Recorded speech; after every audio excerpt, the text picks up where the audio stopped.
You're watching Reason and Theology Live, a show dedicated to charitable discussions, debates, interviews, commentary, and analysis. The show concentrates on theological topics, historical matters, and philosophical problems with content ranging from introductory material to in-depth examinations. And now, your host, Michael Lofton. Welcome to the show, everyone. Your host, Michael, on a Wednesday evening. Pleased to say that I'm bringing back Father Deacon Anthony Dragani, an Eastern Catholic deacon, who's going to be joining us once again on the show to discuss the dark side of religion, why people join cults. Kind of a new topic. We haven't done something like this yet, so I'm looking forward to it. Y'all know we're pretty diverse here anyway, so I think this will fit in very well. And Father Deacon Anthony always has really, really good content to deliver, so I'm going to go ahead and bring him on now.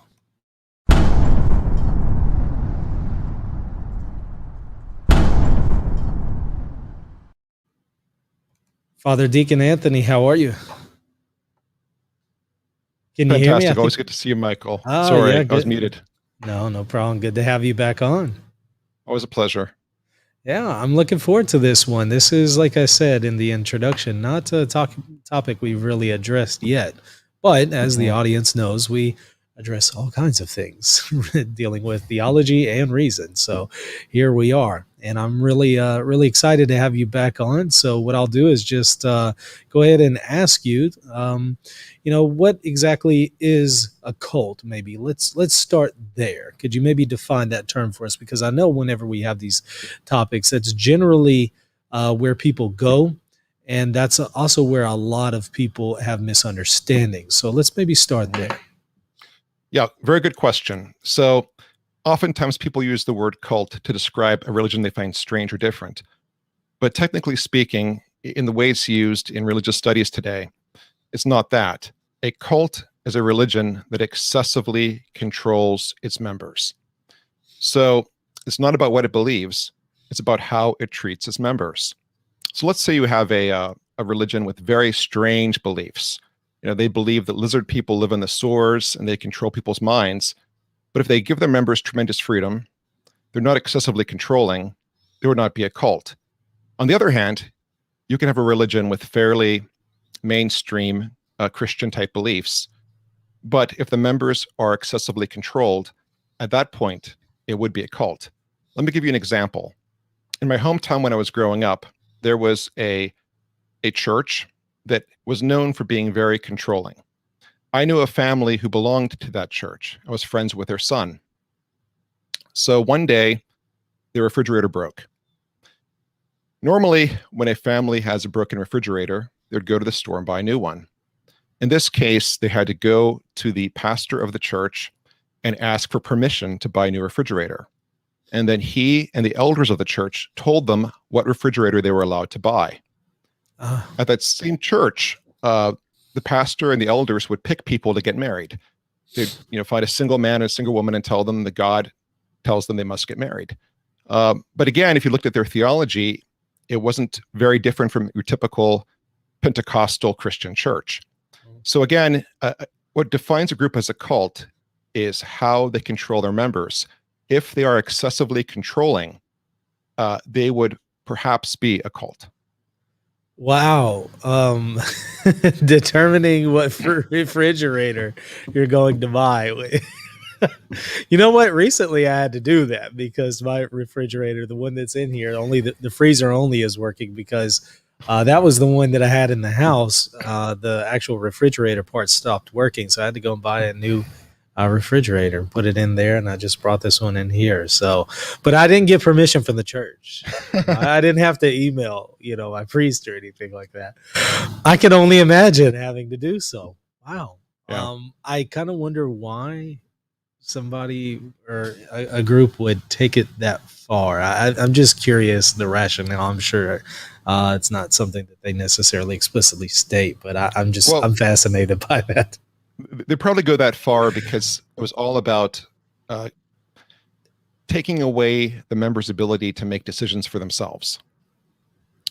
And a very, very potent cult, one that's particularly dangerous, would work towards taking away people's autonomy to the point that they almost feel like they can't make a decision unless somebody tells them what to do. Wow. And I also kind of wonder why some people subject themselves to this. Any thoughts there? Why somebody would allow themselves to come under that? Yeah, let me tell you a story that kind of illustrates this. So I first became interested in this topic when I was in college. I went to the University of Pittsburgh, the main campus, which is in downtown Pittsburgh, the Oakland area. When I was there in the 1990s, it was a fairly dangerous area. There was no real campus to speak of. All the buildings were scattered in the city. So there weren't a lot of places to socialize on campus. Freshmen would come there, and very often they'd find themselves isolated in their dorms, feeling alone, feeling somewhat alienated. Around that time, a group began recruiting people on campus. I'm not going to say the name of the group, but it was a group that had a reputation for being rather controlling. And they were, to the appearances of most people, a normal, Pentecostal Christian church, but they were recruiting students. There was one student I knew. He was a friend of mine, and he was kind of a loner. He had a hard time making friends. He didn't know a lot of people. He felt ostracized. He was away from his parents for the first time. This group recruited him. And the way they recruited him was by, they met him in the student union building, and they invited him to a Bible study. Now, his father was a pastor. He was interested in Bible studies, so he went. He saw a chance to make friends. He went there, and they began inviting him to the movies, to go bowling, to go out to dinner. So before he knew it, this group became his social circle. Once he was with them for a while, they began to kind of ratchet up the level of control, but very gradually. At one point, they're asking him to do a daily check-in. They assign him what they call a discipler. This is a person to kind of help his spiritual development. Another member of the group. It was almost like a pyramid scheme. Everyone answered to somebody else and went all the way to the top, to the leader. So they assigned him a discipler, and he was to check in with a discipler on a daily basis. And then as time went on, they began to urge him to do something phenomenal for his soul, which would be to move in with them. They had apartments nearby where he could live with other members of the group. His family became very concerned at that point. And his sister, who I knew pretty well, wanted me to intervene. And I was able to work with him and help him to break away from the group. But when he tried to break away from them, they were fierce with the phone calls. They're trying to get to his dorm. They're trying to wait for him in buildings. They did not want to let him leave. But the way he got involved in it initially was he was alone. One technique that a cult will use is something called love bombing. Love bombing is when they find somebody who is perhaps vulnerable or perhaps lonely, and they shower them with attention. So they will come to that person, they'll make them feel special, they'll make them feel wanted. For that reason, the prime recruiting ground for any cult is actually a college campus. You have a lot of people away from home for the first time who may be confused, may be looking for some purpose in life. A cult finds those people and makes them a target. Now, in this particular case, that cult had recruiters, about 40 recruiters working in the campus at that time, from what I heard. It got to the point that the administration of the college was having meetings figuring out how to resolve this. Meanwhile, while this was going on, I was taking a class on the writings of St. Paul, and there was a student in the class who befriended me. He was much older than me. He was like in his 30s. He actually had a job with a corporation, and he invited me to lunch. He became a friend to me, and I thought a mentor even. Turns out he was part of this group. He already had a college degree. He was taking classes just so he could meet students.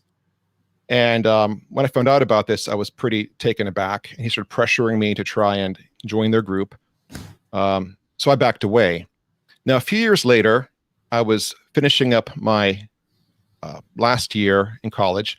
I was a double major in philosophy and religious studies. And I had a thesis advisor for my senior thesis. And he was an expert on cults. So I worked with him to do my senior thesis on cults. And for this senior thesis, he wanted me to do some firsthand research.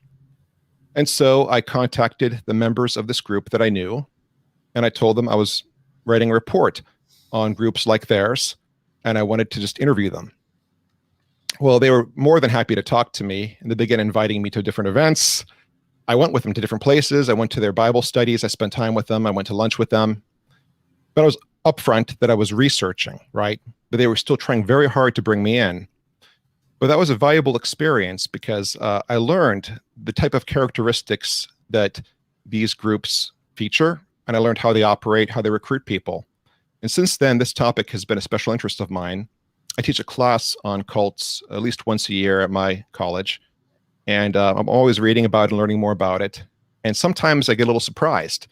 Like one year, I was teaching my class, and I was going through all of the characteristics that define a typical cult.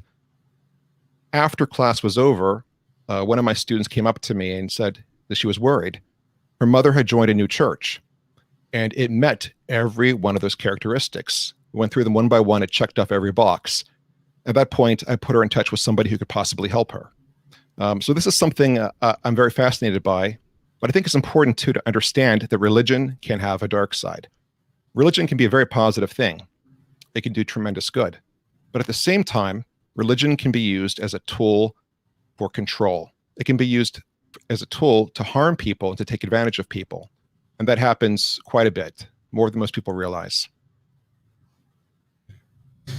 I'm kind of curious, and I saw in the chat there some people were asking the guy that you were talking about, that you tried to, that you kind of got him out of this cult in college there. What exactly happened to him? How did he get out of it? Well, I can't take credit. His sister did most of the work. I just helped out a bit. But he was eventually able to just cut off contact with them. And the good thing is this was near the end of a school year or a semester, end of a semester. So he was able to, move to a different dorm, get a different number on campus. Back then, people didn't typically have cell phones. So he was able to break contact with them, and that got him out of it. Mm-hmm. What are some of the maybe warning signs that one is starting to become involved in a cult? Right. So cults typically have certain characteristics. One I already mentioned, which is the love bombing. Another is brainwashing. Now, what do I mean by brainwashing? Brainwashing is when you try and replace a person's core beliefs with a whole new set of beliefs. How do you do that? Well, one way is through repetition. If you have people repeat things over and over again, it can change their thinking. That can be aided by things such as sleep deprivation. If a person is deprived of sleep, they become more and more susceptible to believe anything. This group that I mentioned on my campus when I was a student at Pitt, they had a saying among their members, and I'd hear the members repeat it, and it went like this: there's no time to sleep when you're a Christian. And if they elaborated on that, they'd say, well, the world is facing damnation. If you're a Christian, you have to be working 24/7 to save everyone's souls. But the end result was you got maybe 3 or 4 hours of sleep a night maximum. So they were always tired, but it made it easier for them to believe things. Another possible characteristic is they put people on a low-protein diet as part of the brainwashing. So, brainwashing, there's debate as to whether or not it's real. Can you really change a person's core beliefs? But I'm convinced it's true. For example, there are cases during the Korean War, and I think also in Vietnam as well, where there were soldiers who'd go missing. People would think they were dead, and then they'd turn up on the radio waves, telling people to surrender to the communists. The communists were right. America was wrong. People thought that these individuals were being forced at gunpoint to make these messages. But some of these soldiers were rescued. And in a certain number of cases, not all, but in a certain number of cases, they found that they were making these recordings willingly.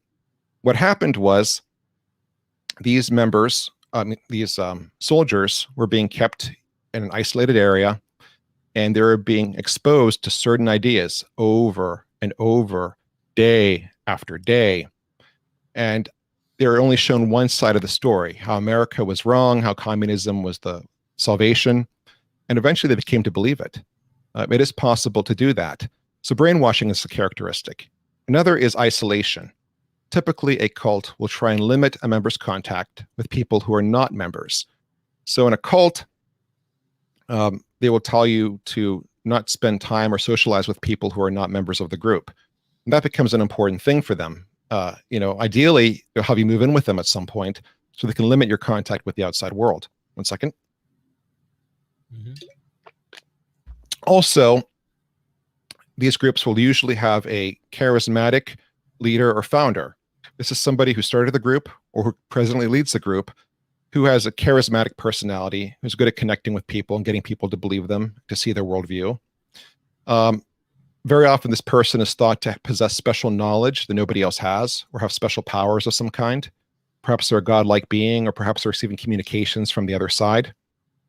Also, these groups typically have a certain level of secrecy. And by secrecy, I mean secret beliefs. Very often, they have beliefs they don't tell you until you've been a part of the group for a while. Think of an onion with layers. These groups typically have a multitude of different layers. So when you're first joining, you're told one thing. Once you're with them for a while, you begin to learn new beliefs that they didn't expose to you earlier. And they'll usually say something like, well, you weren't ready to hear that yet. You are ready for it now. So that's another characteristic as well. Those are some of the main characteristics of a group that might be cult-like. Now, not every cult has all of those characteristics.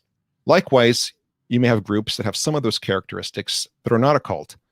But typically, if you run across any group, whether it's a church or a self-help group, or if it's even a course or a class of some kind, and it meets most of those characteristics, I would urge you to run in the other direction. We often hear that probably two different groups that often come knocking around on one's door are cults. Do you think there's any truth to that? It's hard to say. I think of the two groups you're thinking of. One of them, my father was raised in. He felt it was cultish when he was growing up in it. The other group, I don't think... See, again, they may have beliefs that are strange to mainstream Christians, right? They might believe in things such as, gods on other planets or things of that nature. Not naming any group, but they might believe in stuff like that, right? That might seem strange, but if the members have freedom and they're not being controlled excessively, they would not qualify as a cult. That group, the one I just kind of hinted at, which I'm not going to name, I have several friends who belong to it. And in my experience with them, they're not that controlling. The friends I have who belong to it often call me with religion questions and talk to me about faith all the time. One of them calls me with Bible questions about once a month or so. So if they were that controlling, he probably wouldn't, be going to a Catholic deacon for theology advice. A truly controlling cult would never allow that to happen, I think. Now, you had mentioned an original thesis that you had written. This was during your bachelor's, I guess, yes. Or thesis, or master's? My undergraduate thesis, yeah. What did your research yield there? What all did you discover? Well, for the thesis, I looked at this group that was clearly a cult. It had all the characteristics. But my advisor wanted me to also explore another group that had some of the characteristics, but typically would not be classified as a cult. And that other group was Alcoholics Anonymous, a 12-step program. And Alcoholics Anonymous has what are called open meetings, where anyone can go. You don't have to be an alcoholic to go. You can just go and listen and experience it. So I went to some open meetings of Alcoholics Anonymous. Now, Alcoholics Anonymous has a certain level of control that you're supposed to be under. You're supposed to get a sponsor. You're supposed to check in with that sponsor. There are certain, rules you follow, steps you follow. It has some of the characteristics, but it's not a cult because ultimately you can walk away at any time and it's not nearly as controlling. But what I saw there was the difference between a group that might use some of those characteristics to achieve a purpose that could even be noble versus one that goes too far and becomes very controlling. Another example is I was teaching my class in cults years back, and I had a student who was a veteran. He was a former Marine. And he told me that a lot of those characteristics I talked about, he saw during his time in the Marines, especially like during, I guess, initial training or boot camp or whatever they call it for the Marines, where he, was isolated from family and friends for a period of time. He had to repeat these, I guess, cadences over and over again with certain beliefs. He had sleep deprivation. It was very similar in some ways. But that doesn't mean that the Marines are a cult. It means that those techniques are useful to change a person. Those techniques are useful to bring about a new perspective. And frankly, if you have a military, you don't want the military being full of free thinkers who entirely think for themselves, because at that point there'd be targets, right? You need to have a military where they take orders. So you have to change a person in a way to make them accommodating to being, given orders and taking them without question at a moment's notice. But again, the military is not a cult. So what I learned there was that these characteristics can be used for good as opposed to evil. And AA uses some of them, but that's because these techniques, these characteristics get results. When we talk about cults, you mentioned here one aspect is controlling. Now, what we often tend to think about is what you kind of mentioned there at the beginning, odd and uncommon beliefs. Why is it that we associate often cults with people who maintain odd beliefs more than something that's controlling? The word itself has gone through many definitions.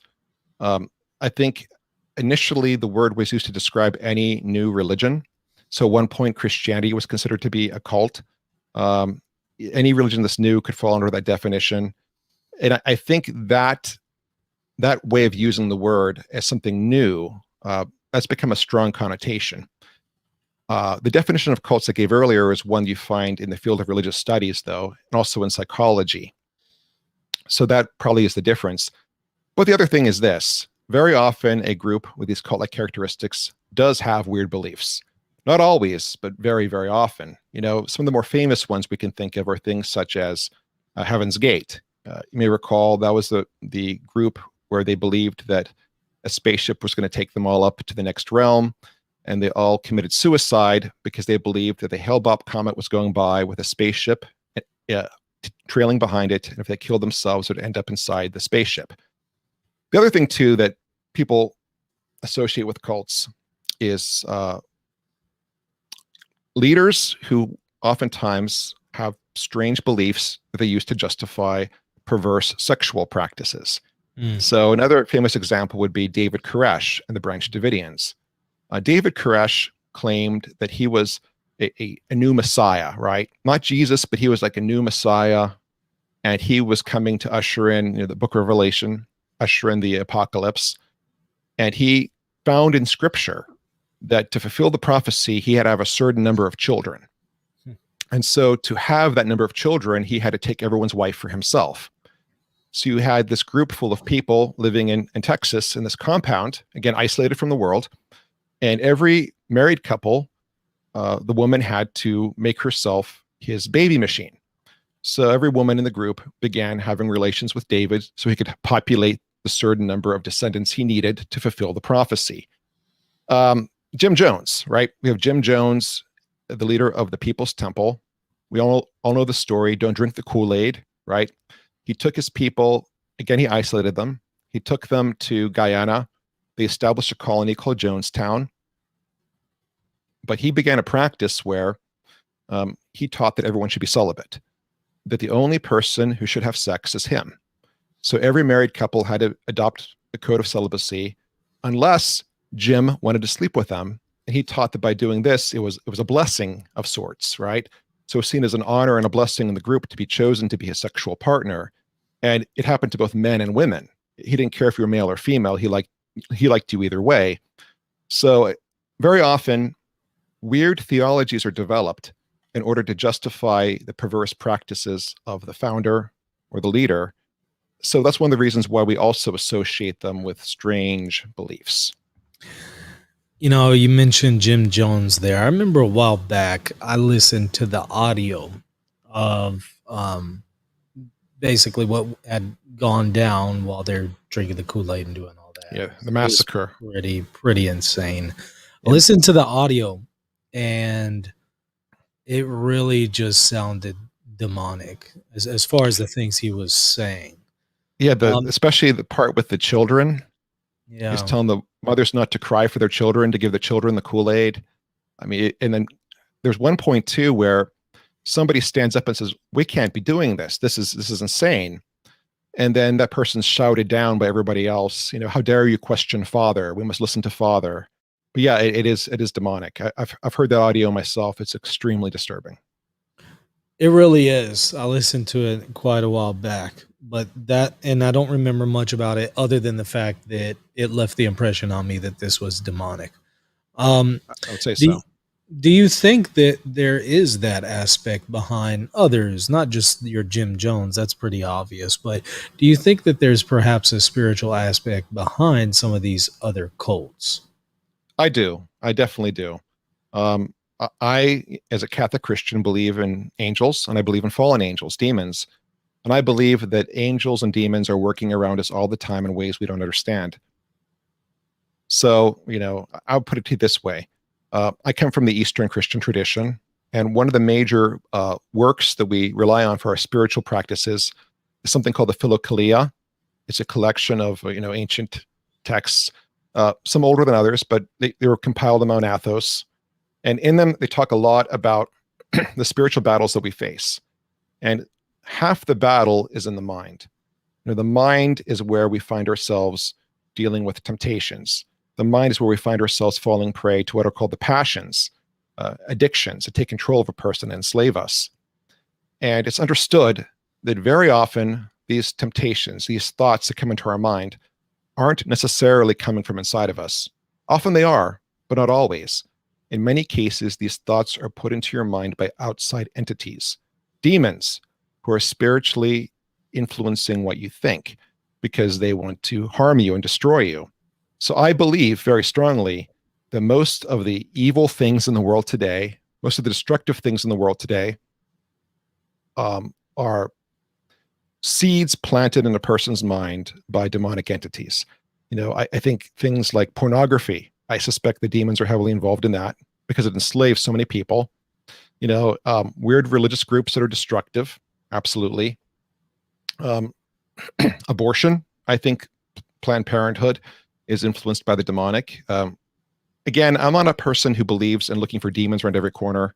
I'm not into that whole deliverance ministry type attitude where people are trying to But drive a demon out of everybody all the time.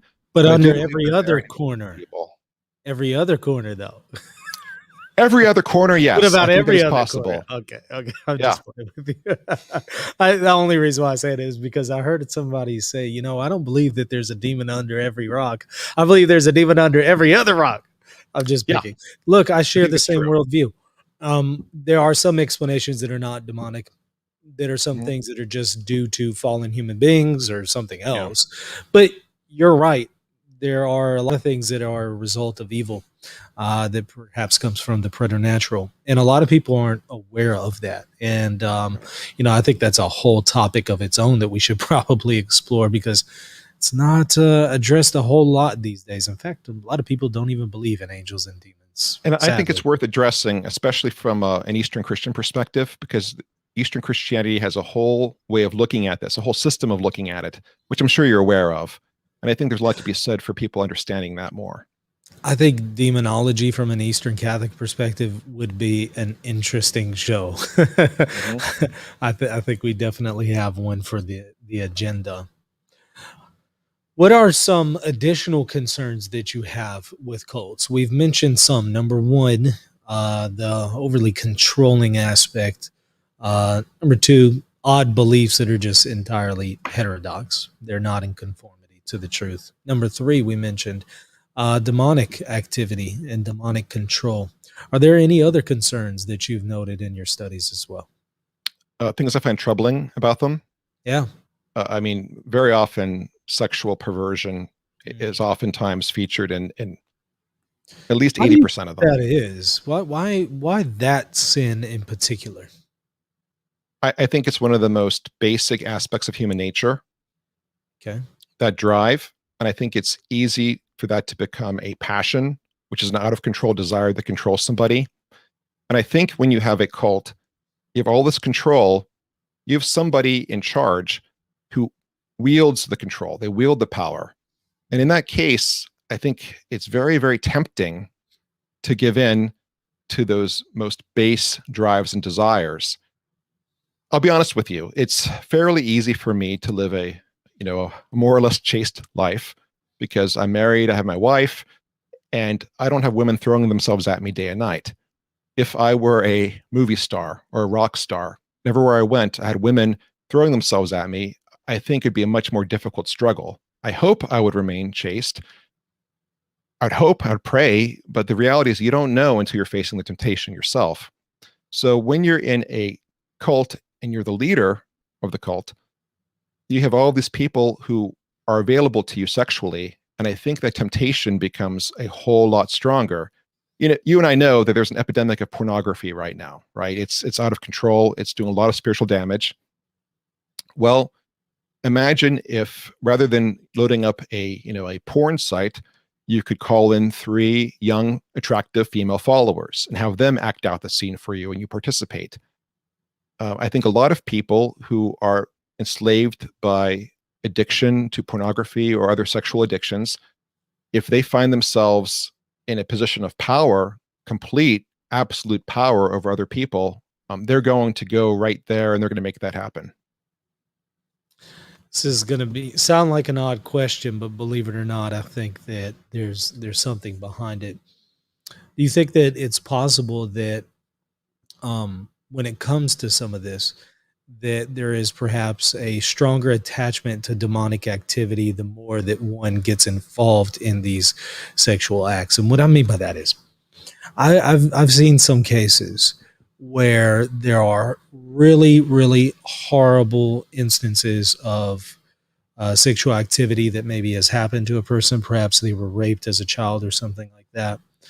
And in some cases, not all, but in some cases, a demon becomes attached to that person through that sexual activity. Do you think that some of that is perhaps involved as well when it comes to these cults, or is there perhaps not a whole lot to that? No, I think there is. I think there absolutely is. Again, I've spent a lot of time delving into the more archaic, texts on spirituality, both from the East and the West. And one thing you do find is that there's a connection between spiritual influences and sexual activity. And, there's a thought that perhaps even demonic bondage can be transferred through sexual activity. Right. There are a number of stories of people becoming possessed after engaging in sexual acts of certain types. I've read a number of case studies of these. I believe that can happen. I believe that can happen. And I think the demonic beings, they really enjoy perverting the sex drive, especially because they want to turn us into animals. They want to make us like animals. We're called to be spiritual beings like God. God became man so man could become God, right? We're called to theosis, to become godlike beings.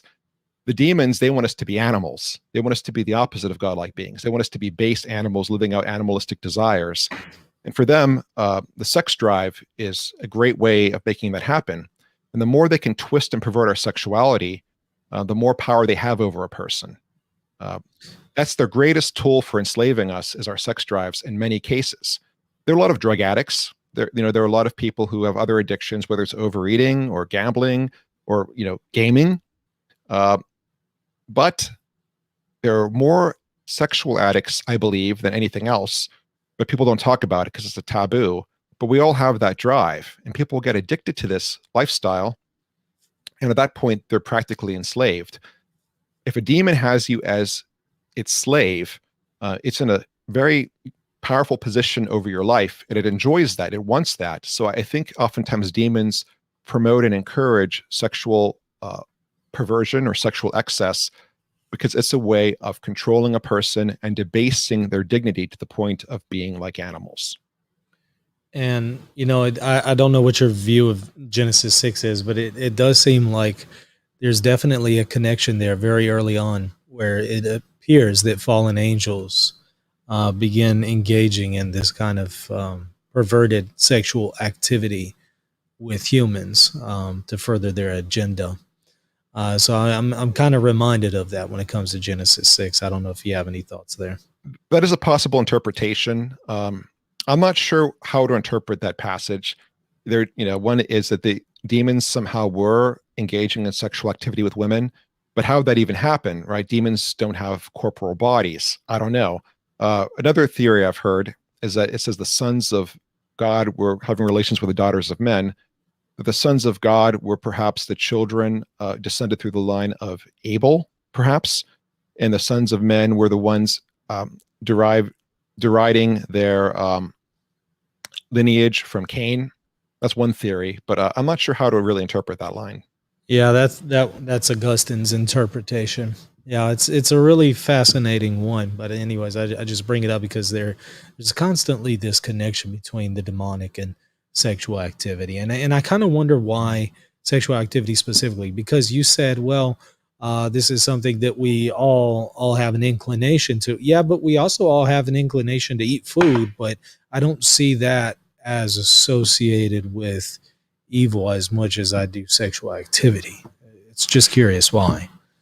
I think it's because we have certain drives, a drive to eat, a drive to sleep, a drive for sex. But I think the sexual act is the most powerful thing we can do because it's the only action that we as human beings can engage in, which can create a new human life. And we become co-creators with God. Remember, our goal is to become God-like beings, to share in God's divinity, so to speak, in a limited way, of course. But that's God's goal for us, to elevate us to the status of being, almost divine. And through the sexual act, we share in his power as a creator. We're co-creators. And I think demonic beings in particular love to distort and debase that particular drive, that particular power of being a co-creator with God for their perverse purposes. The other thing, too, is that I want to save this for a future episode. I don't want to go too far into this, but I do believe that demonic beings take pleasure in child sacrifice, and oftentimes sexual immorality can result in child sacrifice, which takes different forms in different cultures. But let's save that for a different episode because I could go on for an hour about that. Yeah, I think that would be a really good one to explore, especially on abortion. So let's wrap it up before we get to some chat questions here. Any concluding thoughts, maybe when it comes to cults that we haven't really explored so far that you wanted to touch on? Yeah. What I would point out is that at this point in time, the majority of cults in this country, and there are hundreds, if not thousands, functioning as we speak, the majority of them appear to be Christian churches. There's a whole epidemic right now of Christian churches, or what appear to be Christian churches, that are actually operating as cults. It's really out of control. And why is that? Part of it is, in the United States, we have a lot of very independent churches. Anybody can declare himself a pastor and open up a church. And very often these people, perhaps through an example of somebody else or through trial and error, stumble upon these characteristics, things like the control, the brainwashing, the isolation, all of these things, and they find they work. And they oftentimes create these little do-it-yourself churches with no, pastoral training for themselves, no theological education, but they bring people in, they read from the Bible, and they find themselves taking control over people's lives. And these independent churches that actually function as cults or cult-like institutions are an out-of-control epidemic. So people need to be aware of that. When I was teaching my cults class a number of years ago, there was a church we studied that had a pretty horrific history. It was a group where they were founded again by a Protestant pastor, a do-it-yourself minister, who started what appeared to be a normal Christian church. They had missionary groups go out to different parts of the country, different parts of the world.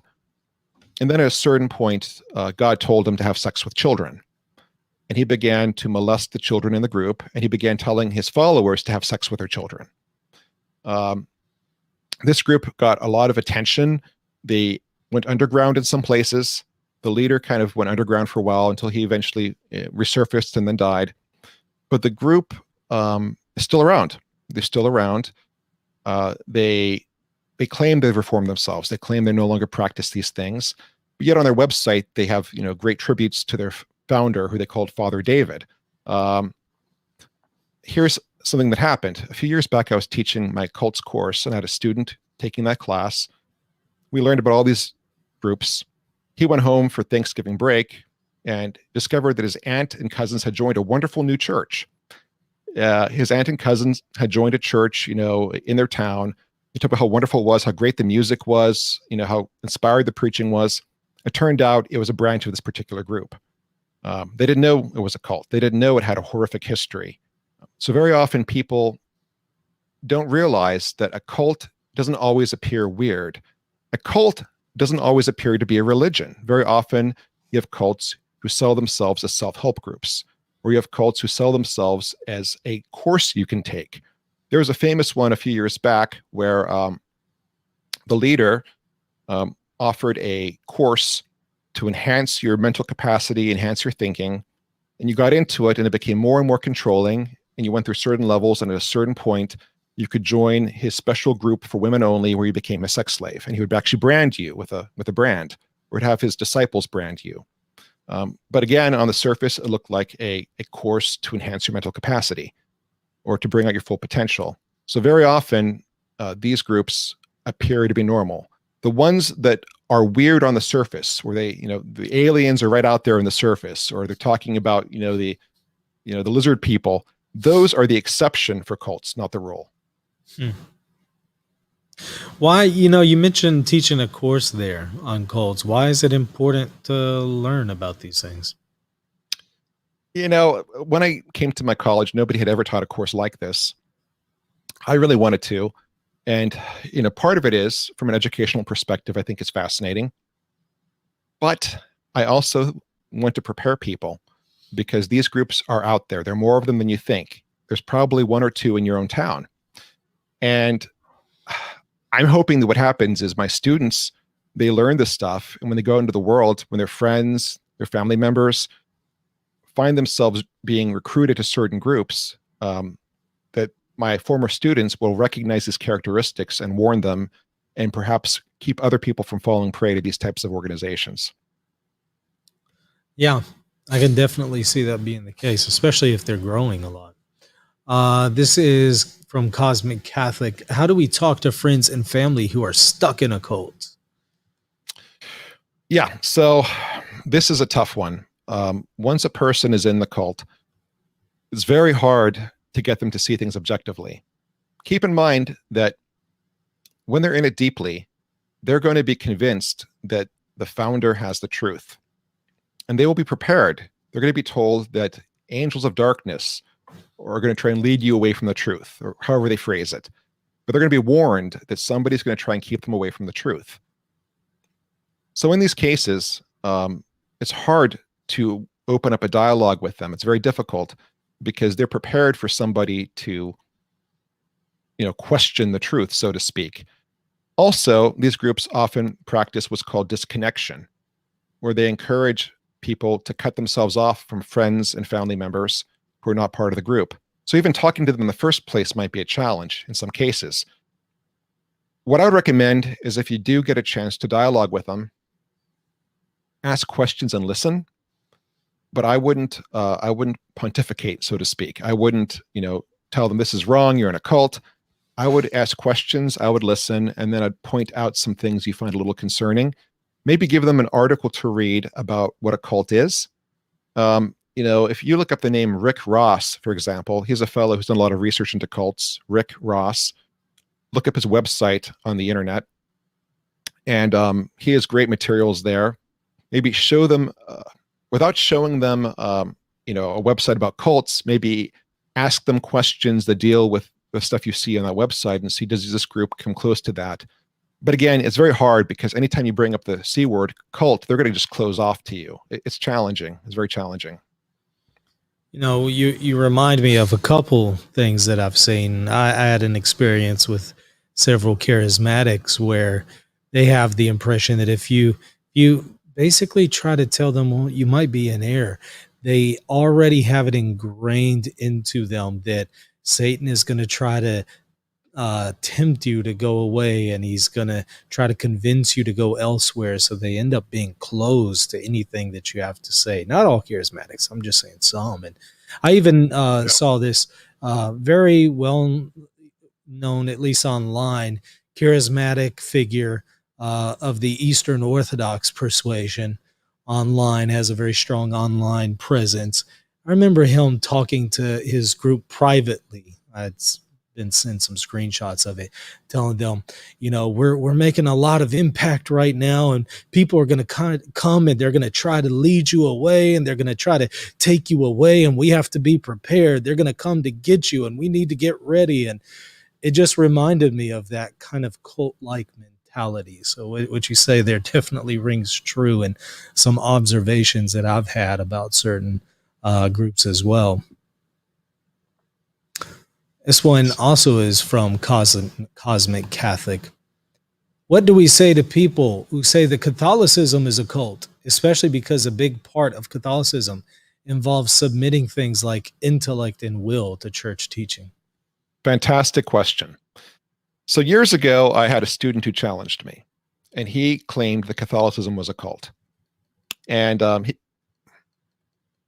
I took the challenge, and what I did with him was I went through that list of characteristics I went through with you one by one, and I showed him where Catholicism does not meet them.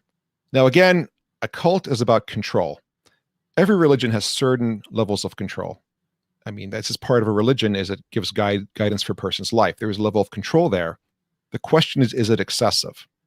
So for the student, I said, let's look at Catholicism. So first on the list was, let's say, brainwashing. Does the Catholic Church brainwash people? He said, yes. They make you go to these, religion classes as a kid. They make you repeat things, make you memorize things. And my response was, yes, there is a process of learning, a process of being introduced to new ideas, but does it cross into the threshold of brainwashing to the point where you're sleep deprived, where all basic ideas are replaced with new ideas? I don't think it meets that threshold, but let's say I give him that one, right? The next one is isolation. Does the Catholic Church require you to cut off contact with anyone who's not Catholic? The answer is absolutely no. And I said to him, listen, you're sitting right now in a classroom in a Catholic college. This college is part of the Catholic Church. Are we only letting our students talk to Catholics? No. As a matter of fact, we have professors who are not Catholic. We have professors who are Lutheran ministers, professors who are Orthodox priests. We have professors from all different traditions. One of our best professors is a Mennonite. So we're not isolating Catholics from non-Catholics. Next up is love bombing. Does the Catholic Church love bomb? When people come into a Catholic church, are they showered with love and affection and made to feel really special so they never want to leave? In my experience, when I visit a Catholic parish, more often than not, I'm ignored. In some cases, I get the cold shoulder. That's pretty common also. Very few Catholic parishes are welcoming, let alone welcoming to the point of being love bombing. Next up would be, does the Catholic Church have a charismatic leader or founder? Well, we have Jesus. He was pretty charismatic. But the students said, well, what about the Pope? Well, the Pope is not an all-powerful dictator. He's actually very, very limited in what he can do. He's so bound by tradition. He doesn't have nearly the level of control that, say, a founder of a new religious movement would have, the founder of a cult would have. I mean, the Pope is very, very, very limited in what he can do when you really think about it, as far as actual, doctrine and day-to-day control over a person's life. And then finally, secret beliefs. He said, the Catholic Church has secrets. Bishop so-and-so was transferring a priest around who was molesting kids back in the 1970s, and he kept a secret record of who he transferred around. I said, yes, you'll find individual priests who have secrets. You'll find bishops who perhaps have kept secrets. I'm sure there are secrets as an organization that are kept. But do we have secret beliefs?